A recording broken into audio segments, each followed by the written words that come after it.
Di mahilig sa ribbon tong customer natin ngayon. Di na kontento sa isang ribbon, pinuno ng ribbon yung bouquet.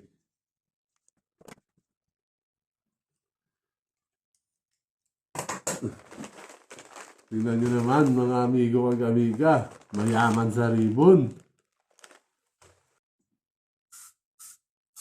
I-spray natin to para kumintab yung mga dahon.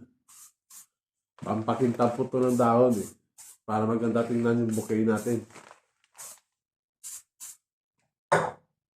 Ayan!